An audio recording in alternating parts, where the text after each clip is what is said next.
It is Tuesday, June 16th, 2026, and this is the Good Egg Immigrant Grocery Store stand-up comedy tour takeover of What Should We Talk About with Jenny Yang. Ooh! So today is a solo-sode. I'll give you a couple of items to talk about, and then we're going to go into my field interviews that I recorded when I was recently in Dallas. Yes, very exciting. On today's agenda, number one, Good Egg updates. We did the LA show, all of that. We'll go into it. Number two, how are you finding these immigrant grocery stores, Jenny? That's the first question a lot of people are asking. Number three, Dallas food and reflections on the corner of Dallas-Fort Worth metro area that I experienced. Lots of interesting things. And number four, action items, things to do. Recommendations for all of us, given today's conversation with myself. And number five, the field interviews from the Dallas Good Egg show. Okay. Hopefully this is the format that we're going to use moving forward as we're on the road. So I'm not able to sort of have these regular in-studio interviews / chats. I don't know. Hopefully you like it. And hopefully I can still give you something interesting to talk about. So number one, Good Egg updates. I just want to say, I'm so grateful that we were able to do the LA show as a kickoff, like just a mini tight little LA show. I recorded it with a 4-camera professional crew, literally the crew that records for everyone's stand-up comedy specials in big theaters. We squeezed 4 cameras inside of the El Sereno greengrocer, with good sound and good lighting. I just feel so lucky that I'm at a weird place in my career where I guess it's like mid-career. I don't know. I'm niche known. That's what I like to call it. Where I have access to people who are out here doing the thing professionally. And, they were kind enough to give me a friends and family rate. Shout out to Cam Fife, who is the producer of so many of your favorite comedy specials, and he's a good friend of ours. So thanks to Cam for doing that. And then, so that was our kickoff show. Then we did a Dallas show last Friday. Oh Lord. Yeah. Last Friday.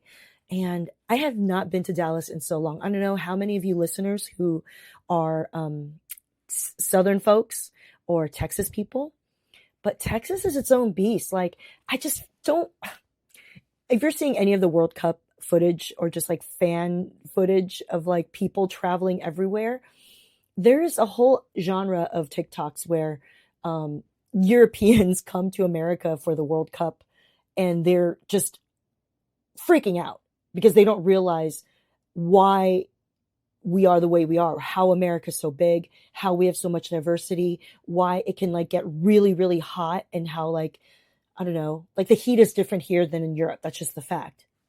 And they're freaking out about it. They're excuse me, excuse me. I'm doing this in one take. All right. We're not editing. No, but these Europeans are freaking out because they're oh my God, the heat is so different here. And they're in the South. Now I get it. Now I understand why so many Americans like to go to Europe and ask for ice, ask for air conditioning. Did you know this? Yeah. So anyway, this is the whole thing. What's my point? My point is Texas is its own beast. It's huge. The culture is different. Dallas specifically, I have to say, Dallas strikes me as kind of more of a conservative area. I'm sure they party and do all those things, but culturally, I just don't know enough about Dallas. But you know what we did? We brought some culture to Eldest, Texas, which is a tiny town just outside of Dallas, still in the Dallas-Fort Worth metropolitan area.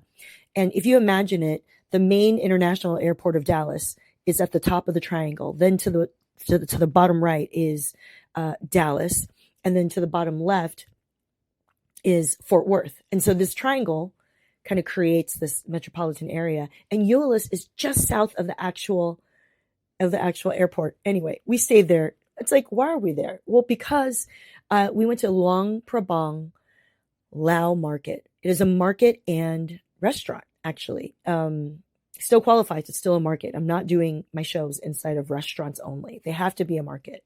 So yeah, it's a it's a Laotian store, but they also sell really delicious food. And yeah, I don't know. It was super fun, and I'll get into more of it in agenda item number 3. But that's the update for the Dallas show. I had so much fun. I think I was a little out of my mind because I was really not good. It's a whole other topic I'm not going to get into, but hormones, y'all.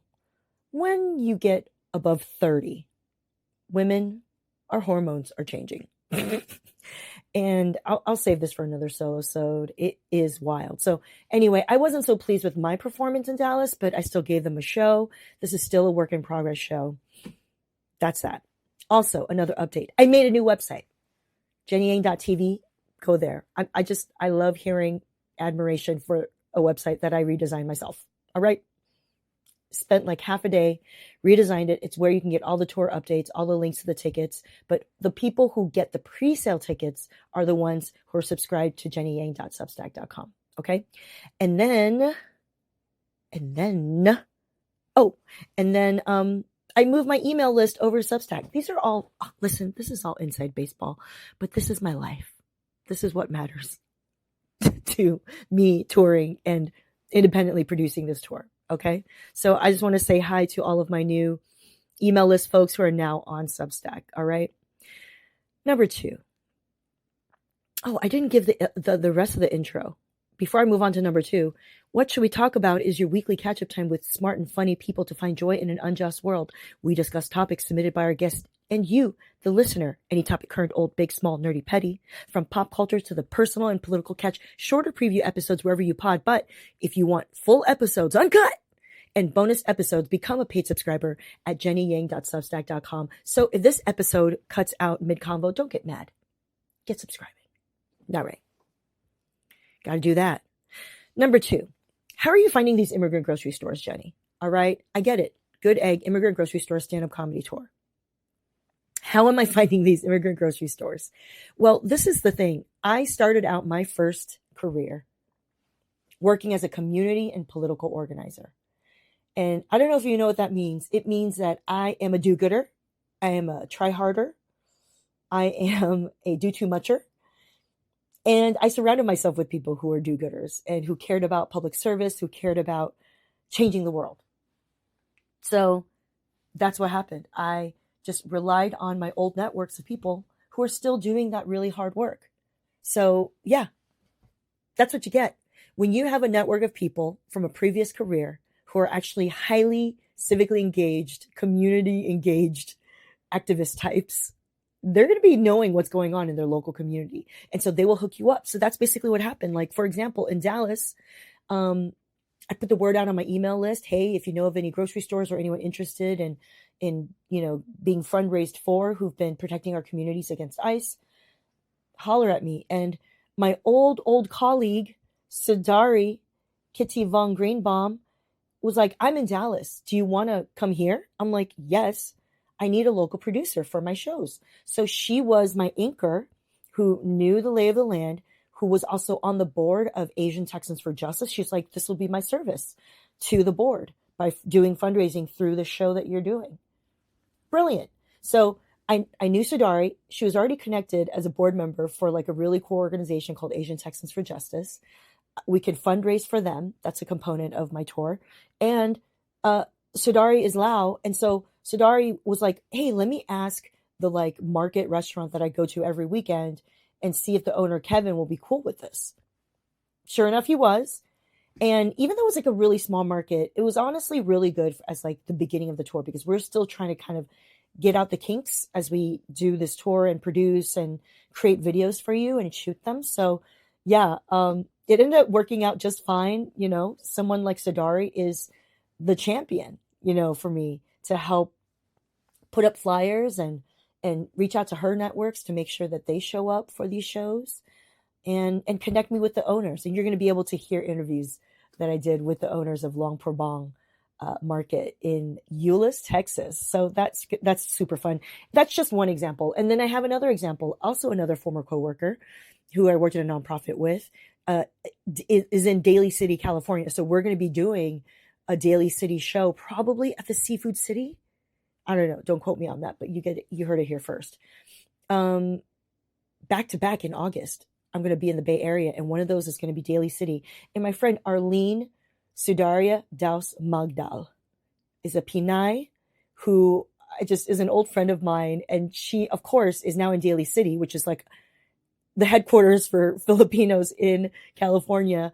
Her husband, Rod, has been a city council member of Daly City. So I'm just like, y'all, they know the community. And so Arlene's been my local producer, connecting with Seafood City and connecting with, figuring out who the local organization should be to benefit from the tickets that we sell. So I don't know. Does that help you understand a little bit of sort of why I'm doing this Immigrant Grocery Store stand-up comedy tour? It's one thing to be able to sort of imagine it, but somehow I guess I felt like through my networks, I'd be able to find the people who believed in this project enough to want to help me produce it. And I feel so grateful. And I need to remember to do that. I know everyone does their own gratitude practice, but like, as I'm like stressed out trying to like make this tour happen, I'm really desperately trying to have fun with it, even though I'm like also trying to make funny a really intense topic of like fertility and like growing up a good immigrant kid. Yeah. And I'm just so, so, so grateful for old colleagues and friends like Arlene and Sudari who, continue to work in the community, even though I left to, become a comedian, but who believe in me still and who want to help, gather people and make connections and really leverage their own trust that they've built in their local communities for me. Like, I don't take that lightly. So anyway, this is really just a thank you and a love letter to, all of my do-gooder friends out there and colleagues that I still consider colleagues, even though I don't work in these nonprofits or movement organizations anymore. They do so much hard work. And you know what? You'll hear that. You'll hear that in the interviews that I'm going to do when I'm on the road. When people complain about doom scrolling and complain about like, what can I do? What can I do? Guess what? There are people who've been doing the work and you just have to follow their lead. You can look up a local organization to support. And a lot of these organizations that are doing good work to protect immigrant communities, who care about social justice, they're my friends, all over the country. And so I just feel so lucky to still be in connection with them, because if I was not doing this tour, I would feel like the world was so bleak.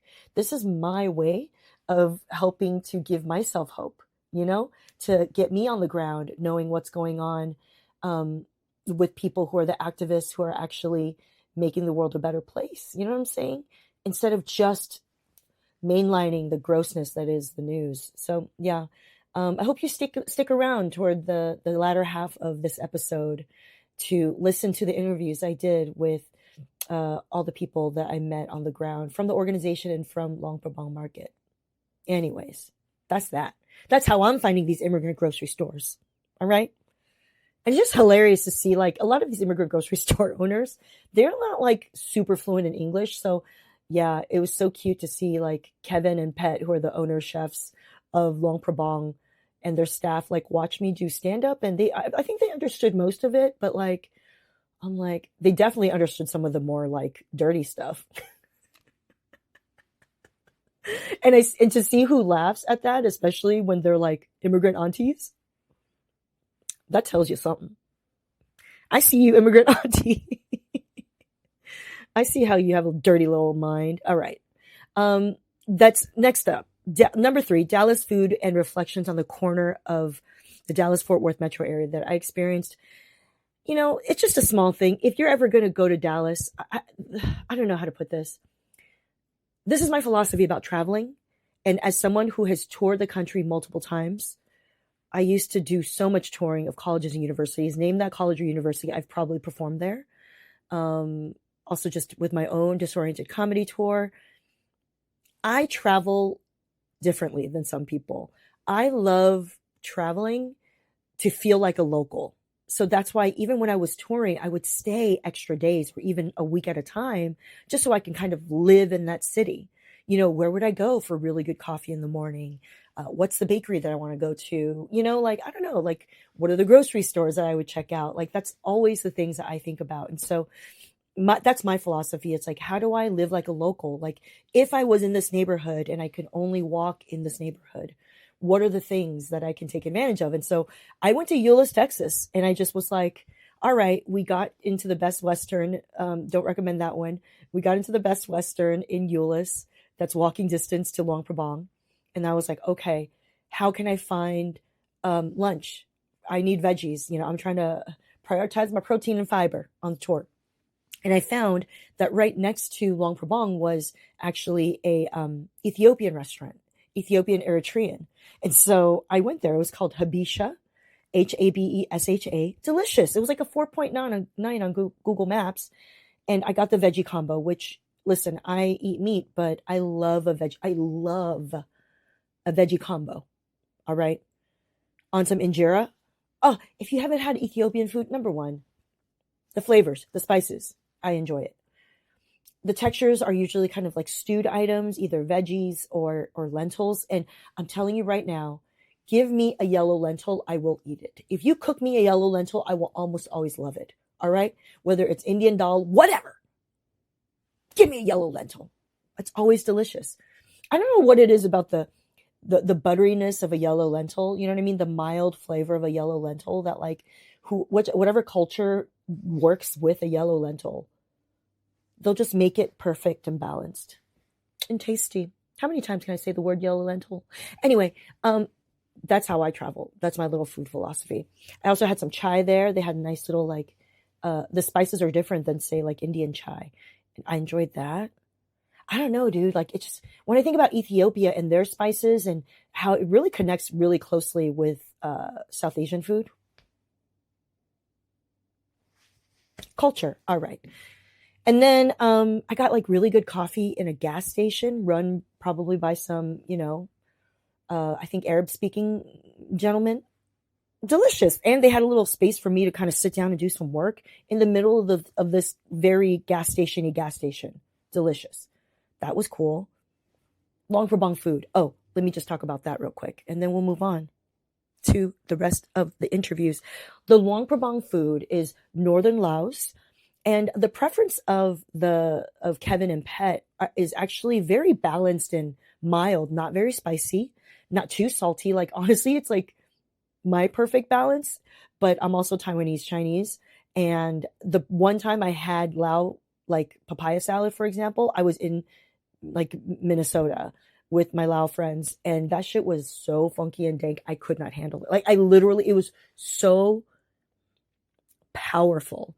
I couldn't handle it. So I don't know if, maybe Phet and Kevin from Luang Prabang made their Lao food a little more mild for the Texas palate, but it was balanced and delicious.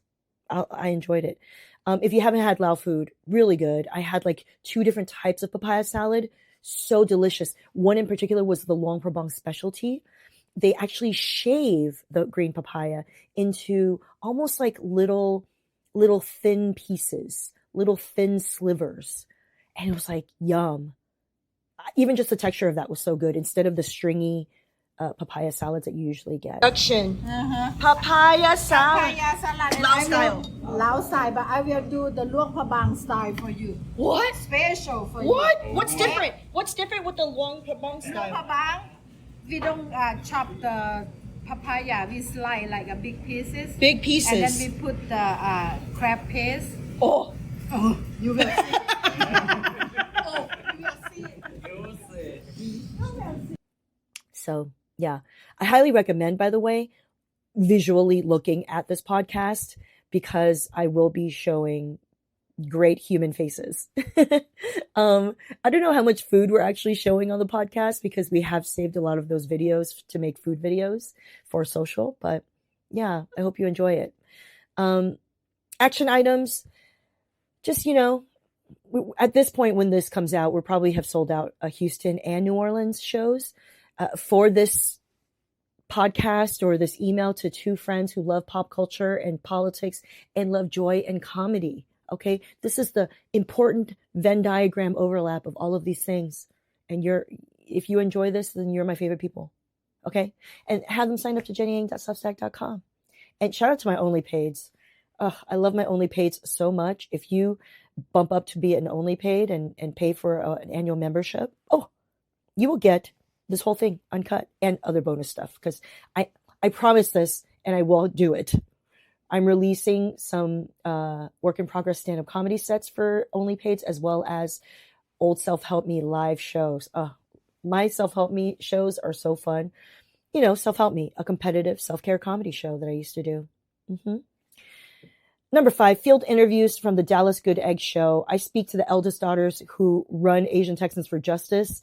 They're the beneficiaries of the Good Egg Dallas Show ticket proceeds. I talk to the owners of Long Prabang Market. They're so sweet, and you know, they talk about their love of the food. I love just talking to people who care so much about their food and their culture. Honestly, that's all I want to do. Screw this Hollywood bullshit. All right. And that's it, guys. So right here, right now, you're going to listen to my field interviews in Dallas. Okay, let's do this. Hello. I am with, please introduce yourself. Yes, Nabila Mansour. I'm the Executive Director of Asian Texans for Justice. Executive Director of Asian Texans for Justice. I'm sitting close to you because we're in frame. Yeah. Nabila, I read about your background, and I understand you've run for office. I did. 2019. How was that for you? It was an experience. It was, I would do it all over again, but I don't know if I'll ever do it again. If you were to do it again, Yes. what would you do different?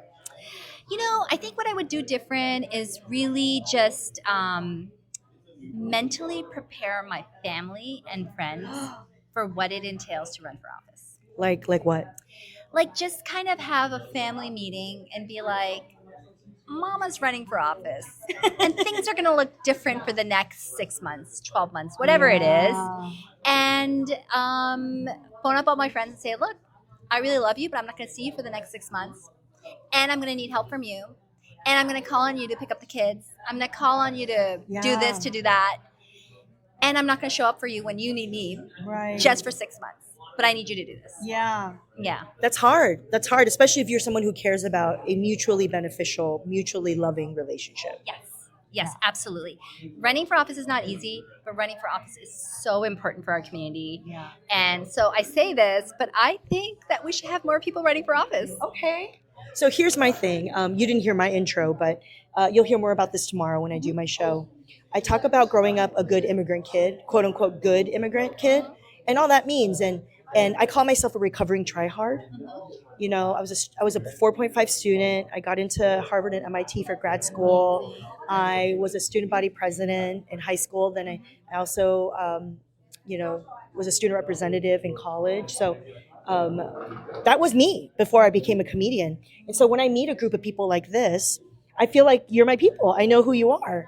And a lot of the show that I'm doing is me kind of figuring out, why is it that I'm such a recovering tryhard? I call myself a recovering tryhard because it is a mental health journey. It is an understanding about what it means to be an immigrant in America and what we strive for, right? And so I would love to know more about sort of the psychology behind why you do what you do. Yeah. Do you, how do I put this? Would you consider yourself as a participator and a joiner? As a participator or joiner, I don't know. Or an overachiever? Overachiever, yes. So I'm an eldest daughter. And I feel like that explains us. There's a theme. Explain what eldest daughter means to you. So I'm an eldest daughter, and the rest of my team is eldest daughters. Yeah. And I think there is something about being the eldest daughter of an immigrant in this country. Mm-hmm. It means that we take on a lot of the burden, and we feel like we have a lot of responsibility. And so some of the things that you're talking about, I also feel. Mm-hmm. And that there's a lot on our shoulders, and we got to get it right. Yeah. And so a part of the way that comes out is like we got to make this right. We got to make our state right. We got to make our country right. Right. And so it's a big burden, and I also understand that it's not something that is all on me, but we got to participate in the process to make sure that we can get this done. And so I think all of that is kind of enmeshed in there, and it comes out in different ways. And for me, it comes out in the way that I want to do this work. I want to make sure that we are fighting and we are not standing by and letting all the horrific things that are coming out of our state, of our country, like without making a stand. You know, I want my parents came to this country looking for a better life. From where? Pakistan. Mm-hmm. I want to make sure that my kids have this country be their home, and that they're not leaving this place looking for a better place. Right. You know, and sometimes I wonder. Yeah. I feel like a lot of people have wondered if you have the privilege of being able to exit the country in order to leave bad things. People thought about it if it's an option. Now, here's my question to you as an eldest daughter. Do I qualify as eldest daughter if I'm the only daughter and the youngest? You're the Or do only you have- daughter and the youngest? I have 2 older brothers. Oh. But also, when we arrived, they're like 10 and 9 years older than me. And so when I was 5 years old, I was the first one to become fluent in English. Right. So even as like the youngest of 3, I was still the eldest daughter because I was the only one. Well, you had to play that role of being the translator, Yeah. making sure that you could communicate everything your family needs to the outside world. So I think that qualifies as eldest daughter. That seems like I feel eldest like- daughter behavior. I feel like that's eldest daughter, right? Yeah. It doesn't mean that you have to be the oldest of all the siblings. Absolutely. Okay. You could just be that you're the oldest of the women. Got it. Okay. Now here's my question to you. You felt early on the pressure and the burden of being the eldest daughter. What is your earliest memory of that? I think just going to school and having this expectation of like doing well, and that being a given, and that there was no other option, right? Like, how old were you? I think maybe like earliest I would even say, and I don't know if this is crazy, but like first grade, like I was reading for my other classmates. I would come home and win like little certificates or whatever, you know, and it just started me on a path. And once I kind of understood or thought I understood that this was my role, I just kind of always replicated it as being like also in kind of one of those A+ students, right? Like it was just important for me to do that, and there was no other option but to ensure that I would always do well. Right. And it's not like my parents ever explicitly said that. Are you sure? Are you sure they didn't explicitly ask? Yeah, no, I think they never said that. They were kind of busy surviving. Right. What did they do for a living? So my dad was actually involved in ethnic media. Yeah, so he was. My dad had a real. He's passed away now, but my dad had a real sense of our Pakistani identity and how to make sure that we kept it. And so he was like starting like TV show, radio show, newspaper. And so all of that really kind of became part of my personality as well. Yeah. Yeah. When you would bring like an A+ paper or a quiz home, what was their reaction? I think they were always very happy, but there might have been like, oh, why did you get a 95? Why didn't you get 100? You know, something like that.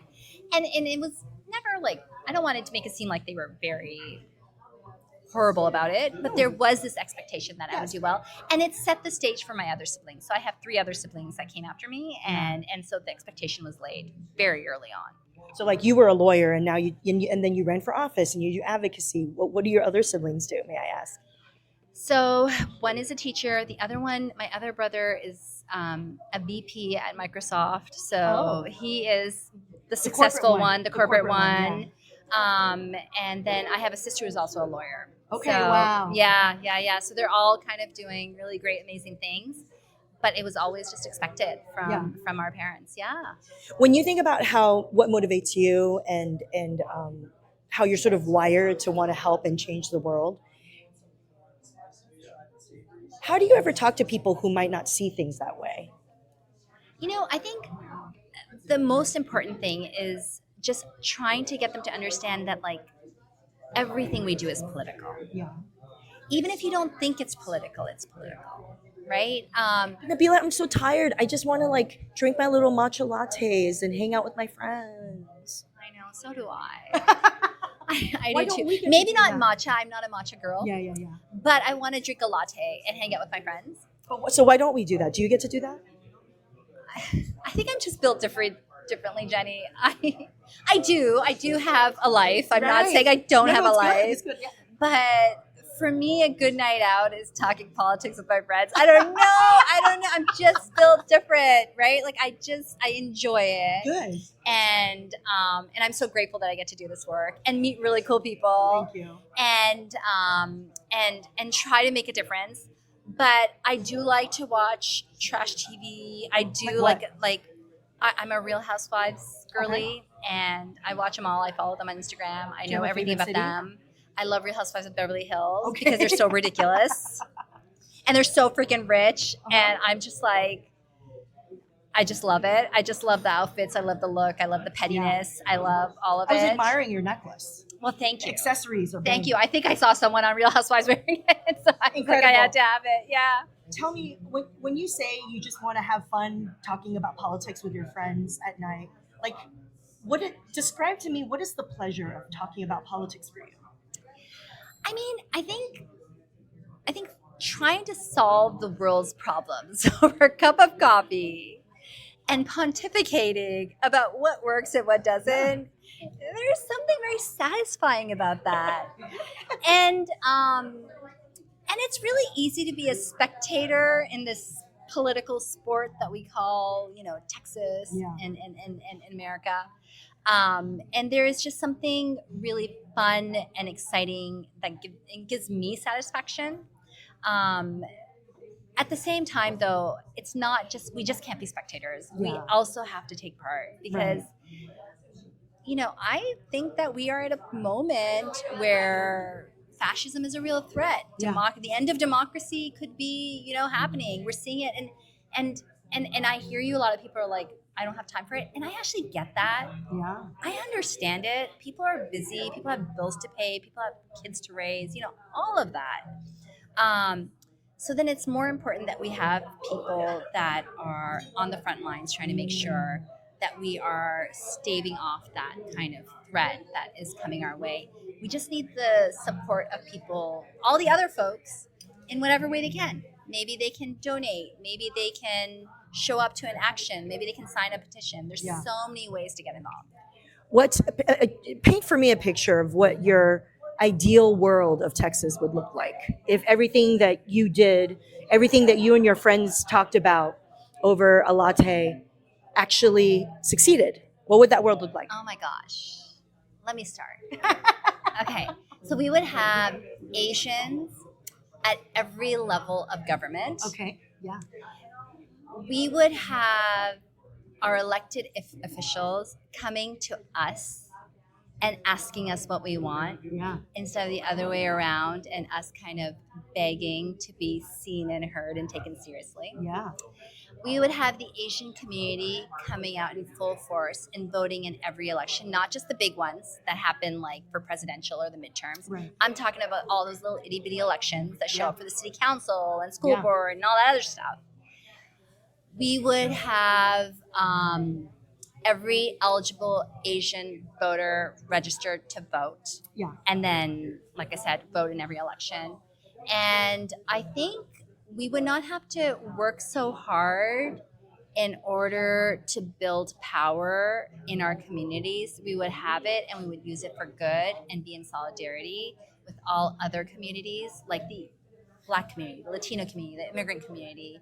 And we would have a Texas where people are not scared about what is going to happen next. I was talking to someone, it's Pride Month. Yeah. I was talking to someone and she was saying that her and her partner, who are both gay, would like to adopt a child, but they're not sure if they would because they are scared that perhaps it would be taken away for some reason by the state. I just want people to live without fear. Yeah. I love that. Final question. What should people know across the country and the world, the tens and tens of people who watch my podcast, because this is probably going to go onto my Substack for my podcast.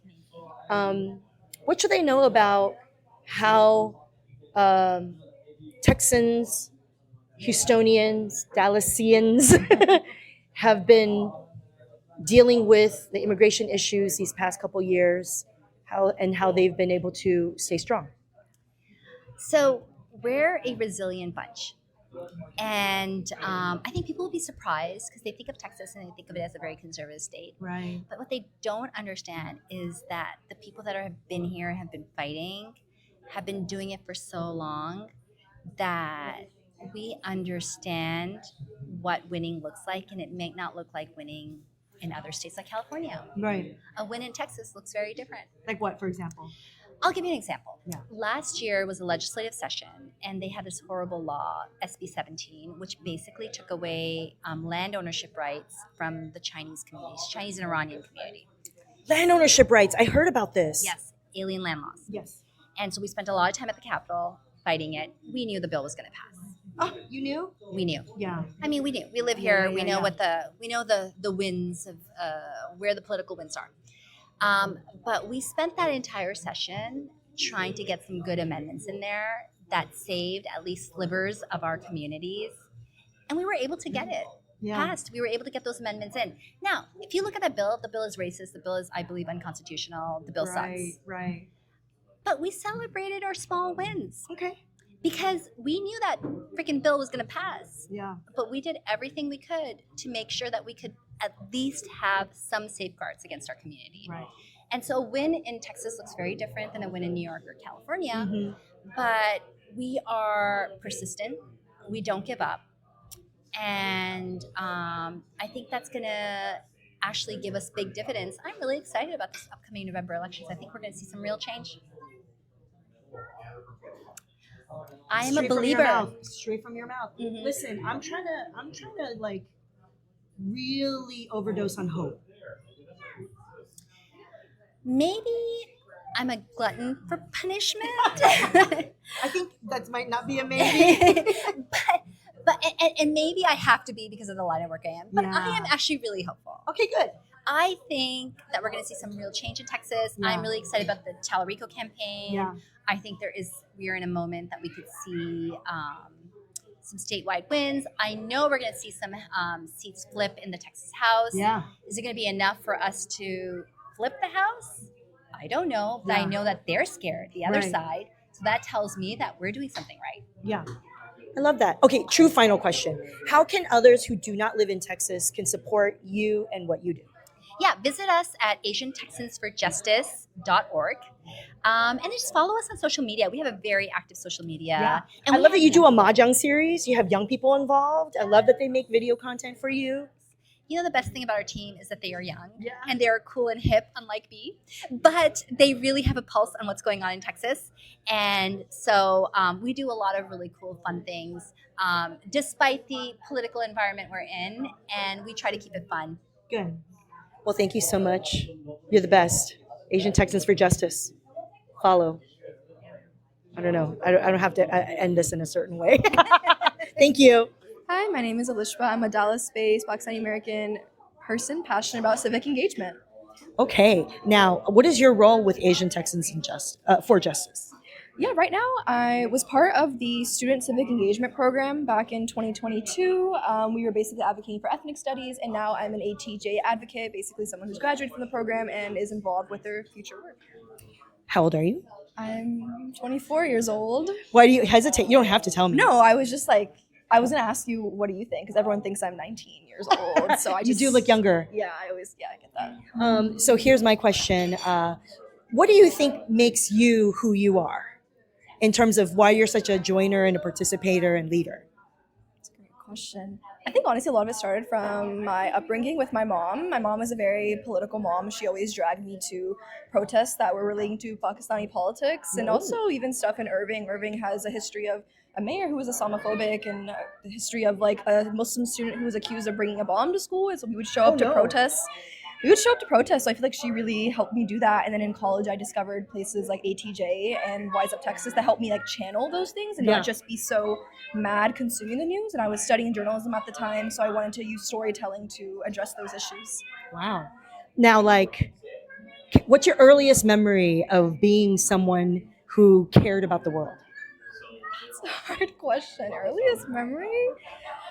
Okay, I'll think of one of the early ones in terms of, I would say college. In high school, I think I went to a school with a lot of Asian Americans, and we were all too focused on our AP exams to care about civic engagement issues, to be honest. So it was college, going to Austin, being in a city with a capital right there. Oh, yeah. So I was part of the video team for the newspaper, and at that time there was a bill called SB 16. It was like relating to abortion. It was a horrible bill, and so I was there with my camera, recording people who were protesting at the Capitol, and I was like, I feel the energy here at a protest of people who aren't just mad online, but they're showing up at this Capitol, and I get to document their stories, and I felt it. Yeah, it was a really powerful moment for me.